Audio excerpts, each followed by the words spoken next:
आपण बघत आहात आवाज कसमादेचा।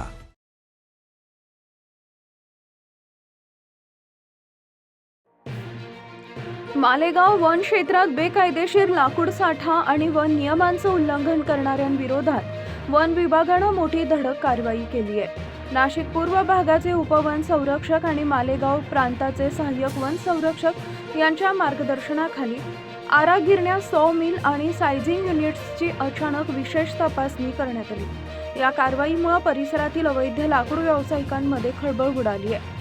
तपासणी दरम्यान वन विभागाच्या पथकानं विविध आस्थापनांमधील लाकूड साठा, खरेदी विक्री नोंदवही, वाहतूक परवाने, ऑनलाईन नोंदी तसेच वन विभागाकडे सादर करण्यात आलेल्या अहवालांची सखोल पडताळणी केली। यामध्ये काही आस्थापनांमध्ये विनापरवाना लाकूड साठवणूक, अभिलेखांमधील तफावत आणि महाराष्ट्र वन उत्पादनाचे नियमन आणि नियमांचं उल्लंघन झाल्याचं निदर्शनास आले।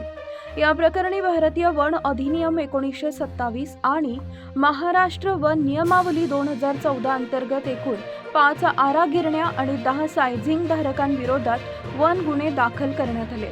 कारवाई दरम्यान अंदाजे 50 ते 60 घन मीटर जळाऊ व इमारती लाकडाचा बिनपासी साठा जप्त करण्यात आला। गुन्हे दाखल झालेल्या आरा गिरण्यांमध्ये अंबिका सॉ मिल, ओम टिंबर मार्ट, रफिक सॉ मिल, कालिका सॉ मिल आणि अष्टविनायक सॉ मिल यांचा समावेश आहे। तसेच नाजिया, महेंद्र, मुड्डा, रुबी, शौकत, महाराष्ट्र, नुरानी, नेमंत, सरपंचानी, न्यू सूरज या सायझिंग आस्थापनांवरही कारवाई करण्यात आली आहे। वन विभागानं सर्व आरा गिरणी व सायझिंग चालकांना आवश्यक परवाने, खरेदी विक्री नोंदी, वाहतूक अनुज्ञप्ती आणि इतर कागदपत्र अद्ययावत ठेवण्याचे निर्देश दिले। वन नियमांचं उल्लंघन करणाऱ्यांवर भविष्यातही कठोर कारवाई सुरू राहील असा इशाराही वन विभागाकडून देण्यात आलाय।